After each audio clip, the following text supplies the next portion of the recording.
welcome back to another stream. Today we're doing the aftermath of the booking that I did yesterday, which was a birthday party.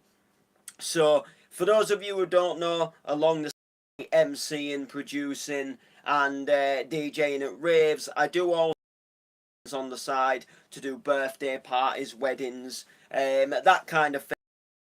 I was booked in to do a 30th birthday party, which was a really shed load of fun to do, and it was one of my favourite bookings that I've taken as, for doing birthday parties and private functions.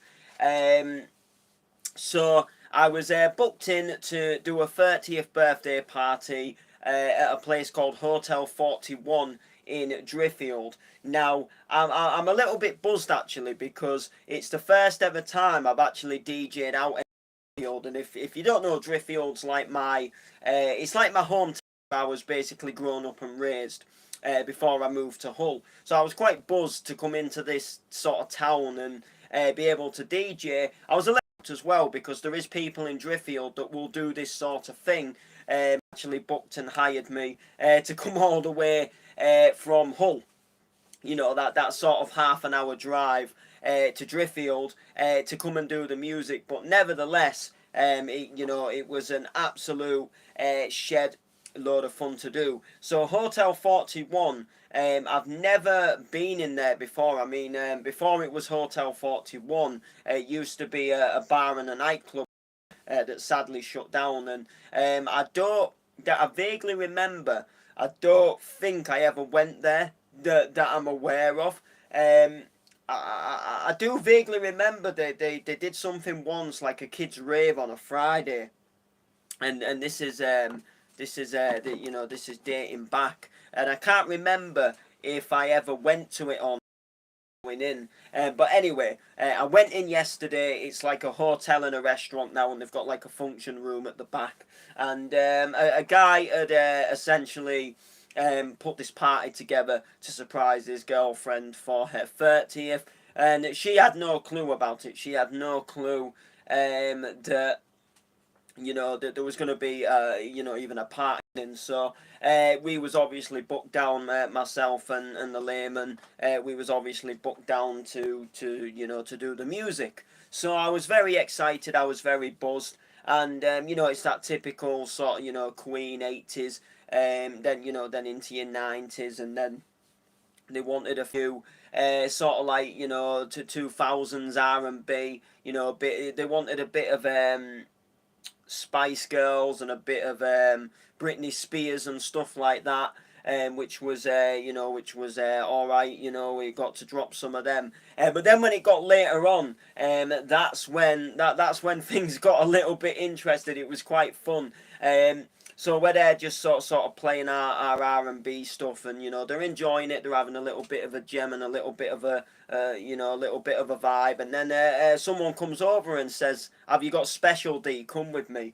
Now I know at this point that I've got a donk version, because I use me red and me green stick, and they've got all me scouse on it and all me donk for when I'm mixing me donk at home.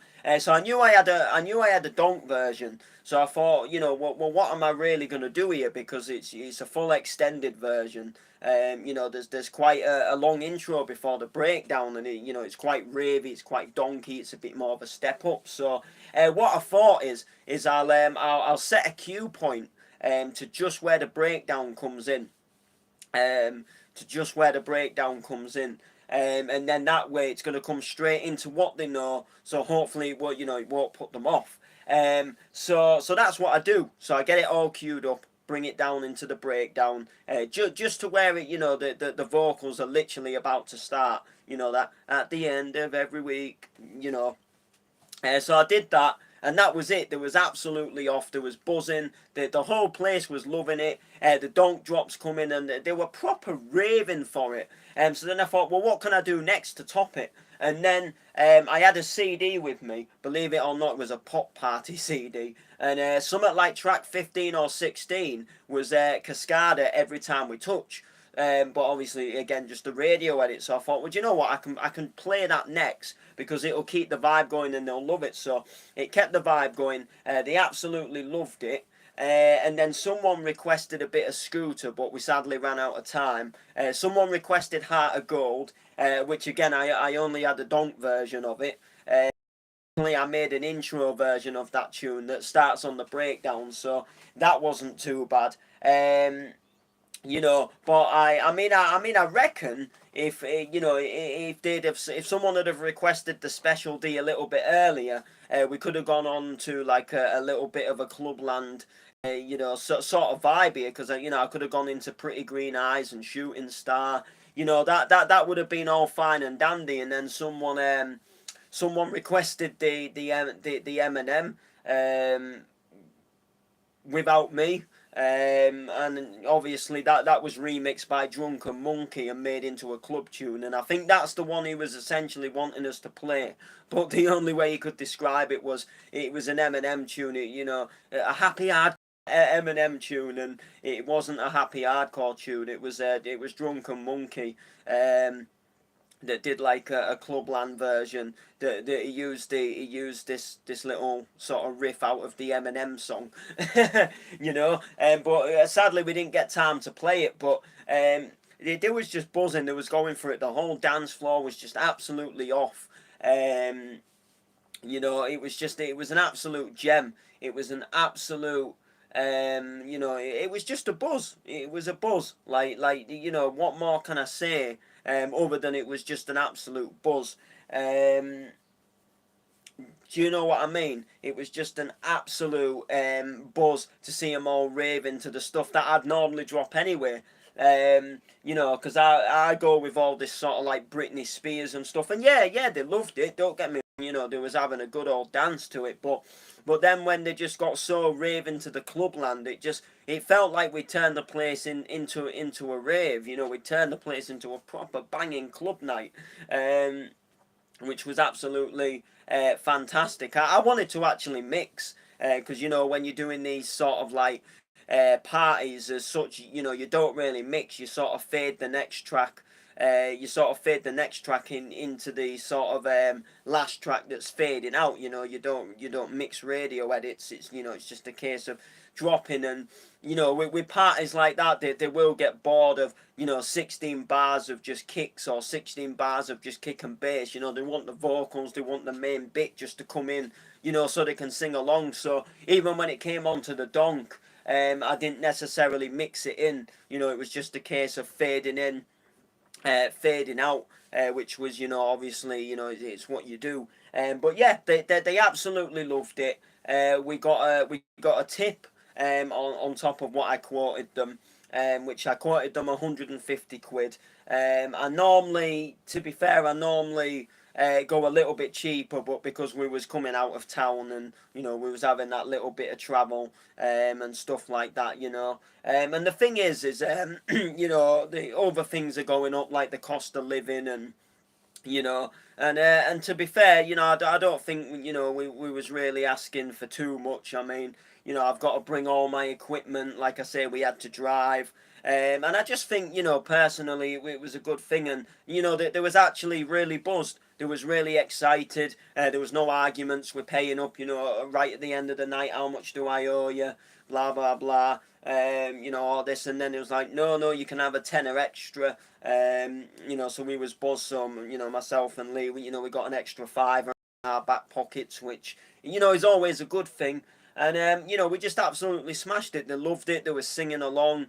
At first it was a little bit quiet, but, sometimes it is at these kind of parties, especially, like 30th, the birthday girl.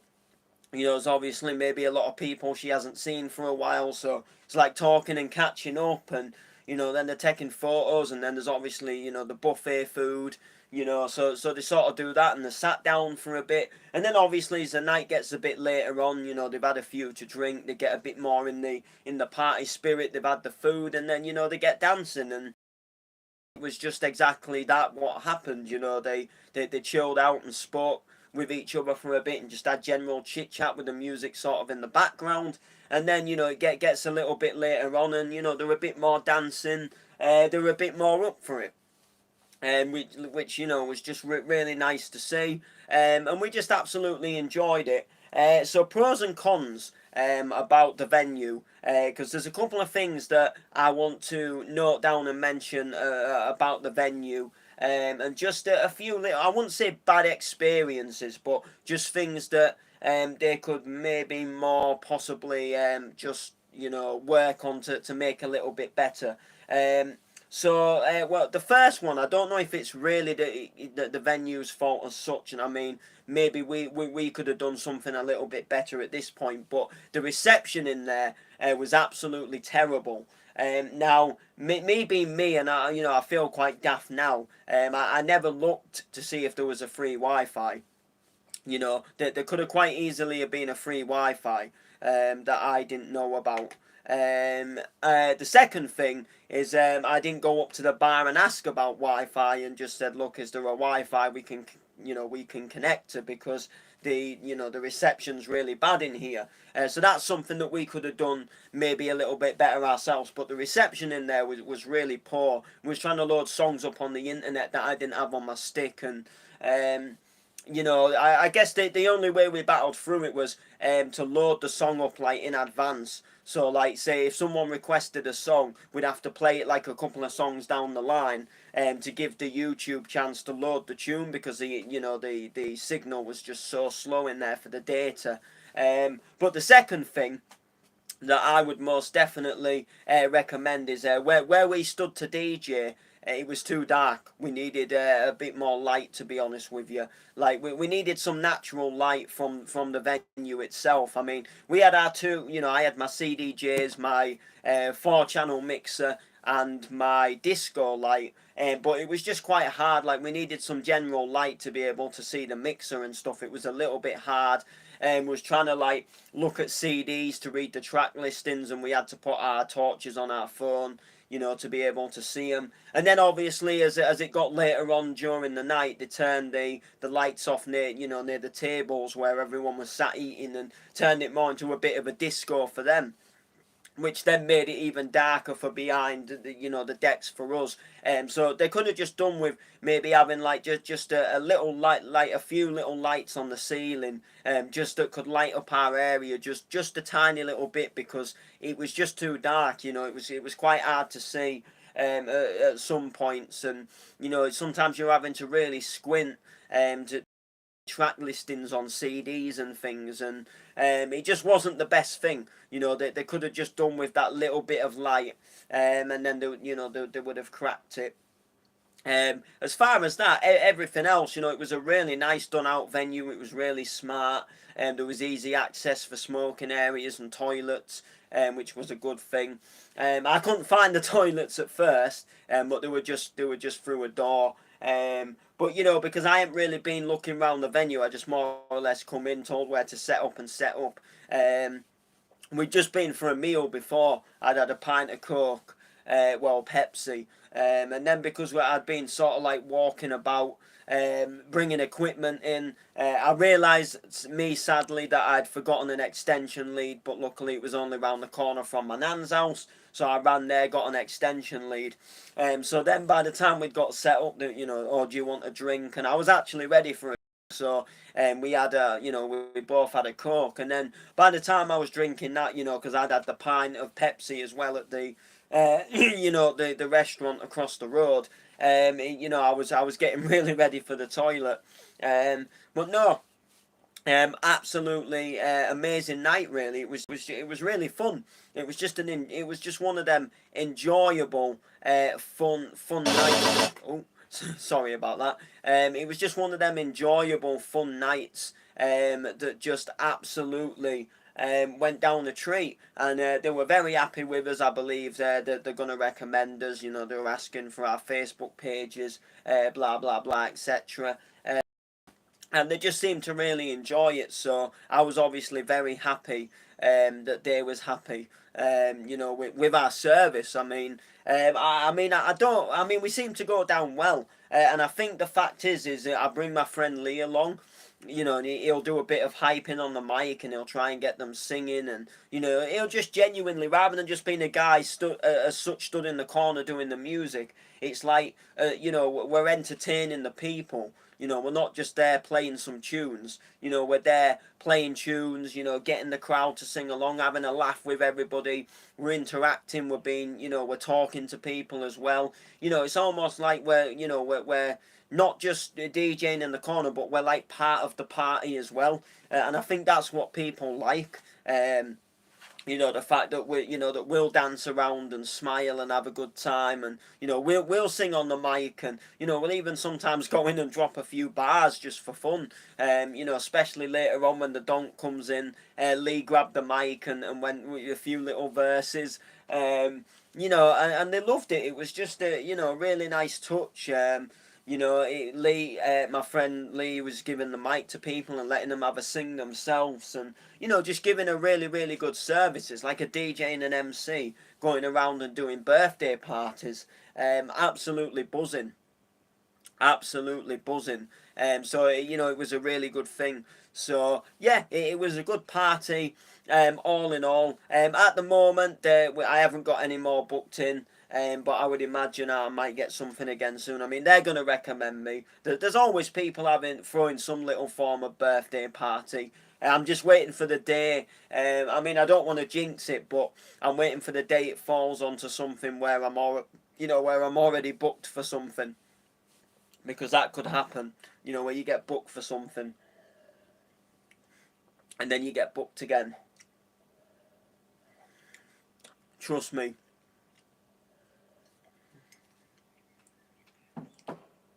Actually,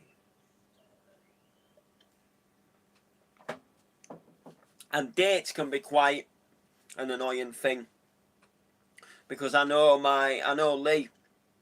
He got a date mixed up yesterday, where he'd essentially taken on another booking, and it was on the same day that he was already booked somewhere. And this is the hard thing. Sometimes you have got to think, especially I suppose when you're doing a job like Lee. You know, when you're going to so many different events and you've got so many different things happening, you know, it's going to be hard just to quite remember like what's on what date, because you're going to so many different things. Whereas I suppose for me, I don't play at loads of different raves as such. I mean, I do, but I don't you know, sometimes I'll play somewhere, but then if I play again, I may be returning back to that same place. So it's a little bit more easier for me to remember. But yeah, Lee sort of like got asked about something, and sort of you know, took it, and then sort of and then I reminded him and said, no, you're actually here on that day. And I do that quite a lot, you know, I remind him where he is, where he's going, because he don't remember. And sometimes for the same day he'll get asked about something and he'll say, yeah, I'll do it, and he won't even like think I'm somewhere that day, and then I'll remind him, and then a couple of days later he'll forget that he's somewhere that day again, and he'll take a booking on that day again. Sort it out, Lee, man. But no, but yeah, we absolutely smashed it yesterday. So big thanks to Rob Coates for having us for the party. It was an absolute pleasure. Really enjoyed it. And if anybody does want to book us for birthday parties or weddings or hen nights, stag do's, you know, wherever you're sort of hiring a function, essentially, just go ahead and absolutely, you know, get in touch. Message me, Ashley Noble, on Facebook, or message the Layman Leeton on Facebook. You can go through the Layman page, you can go through Leeton, you can go through myself, Ashley Noble, or Noble, or Noble and Layman DJ Hire. We need to get that page up and running a little bit more, but that will become sort of like a business page. We'll be posting some things on there, you know, very shortly. I'm actually waiting for Lee to accept the moderator invitation, so he can you know, on the page as well. And I don't think he's ever accepted it. You know, so sometimes I tell him, you know, I ask him to do things, and then he forgets and he never does it. You know, we could have the page up and running and going. So I'm gonna get back on at him and say, look, you know, you need to accept that moderator invitation, and I'll have to resend him one now. Um, you know, it's always, it's always the same with our Audley. Sometimes I'll send him something we transfer. He'll be like, "Oh, send us that tune we're working on, and I'll have a listen to it, and then we'll see what I'll see what needs doing." And then 7 days later, your transfer is about to expire, and then I'm like, "Bruv, did you down? Oh no, I never downloaded that transfer." you know. Oh, good old Lee. But no, I mean, he's a very busy guy. He does things. He's always at raves and events, and then he's got the photos to go through. So big ups to him for what everything he's doing. I mean, you can't knock the fact. There's obviously going to be a few mistakes that he'll make along the line where he'll forget to do something. It's when you're doing that kind of thing and you're always about somewhere and you're always traveling and you've always got to think about where you're going, and then you've got all the pictures to go through. You've got to put them up, and then you get message after message and bookings after bookings. You are going to get a little bit sort of mixed up and confused and forgetful at sometimes. But no, once again, absolutely buzzing party. That was the aftermath. So next up for me, gig wise, is with the band next Saturday. Is it the Big Jubilee Jambo? I think that's what they call it. And I'm going to be on stage at 5 p.m. But I'll be there throughout the day. And then on the evening, I'm going over to Scunthorpe for Bounce to Your Drop with Public Domain. I can't wait for that one. It's going to absolutely rock the house. A bit of Public Domain. Smashing it up on the decks. Gonna absolutely just kill it. It's gonna be wicked. And there's going to be a good vibe there again at Scunthorpe. So it'll be really good to go and see Ben and Terry again. Have a little catch up with them and support the event as I always do. And it'll be absolutely buzzing. And then after that for me will be the Glow with it, unless something comes in before. But there'd only be like a week for something to come in, and then obviously it would be Glow with it. So it's going to be absolutely buzzing. So make sure to like, make sure to comment, make sure to share, subscribe, and we'll see you all next time, people. I've got my decks here, by the way, and I had the foam balanced in between these little fader knobs and things. But yeah, here we go. Yeah, there's the two CDJs. I'm getting on with these still, by the way. I'm having a few little issues with them, little bit of wear and tear. Some of the buttons just aren't always responding, or they're triggering off like other buttons instead. So if I press Q, sometimes it'll like mess up and it'll end up ejecting a disc or something. And the mixer's going a little bit dodgy as well. But it's had some hammer. I mean, I practically used them every day for nearly 3 years. So they're getting a fair bit of hammer. To be honest with you, they are getting a fair amount of hammer. They get used quite regular. Like I say, I use them at my parties now. I use them for live streaming and DJing and recording mixes. They get a fair amount of hammer because I just love music. I'm not really a TV guy. So I'm always, doing something music-wise as opposed to really watching telly. There's only like a few shows I really watch. Britain's Got Talent being one of them, which I don't mind. A lot of people... A lot of people do slate it, and a lot of people say, "I ain't watching that rubbish." But I like music, I like talent, I like seeing people do well. A lot of people say the show's hoaxed and it's all a setup, and I applied to go on it once, and sadly didn't make it as far as telly. I do watch it, and there is things that do make me wonder, like for example, like there was an audition this year, and two little girls had come on to surprise their dad and wanted their dad to sing. And I'm thinking, well, when I went on, I had to go through 2 stages of auditions, before I would get to the telly. But sadly, I didn't get through that first audition, which is not even in front of Simon. So I'm thinking, if these kids went on to surprise their dad to sing, like how they'd get through to the point to go onto TV without him knowing. Like if he's never sang before, how come they're just putting him on telly to sing without him knowing? Do you know what I mean? Like he's obviously got to know. Obviously, he's got to know that that he's going on. You know, so that sort of makes me think it's got to be a setup. But anyway, make sure to like, comment, share, subscribe. Peace out, people. Me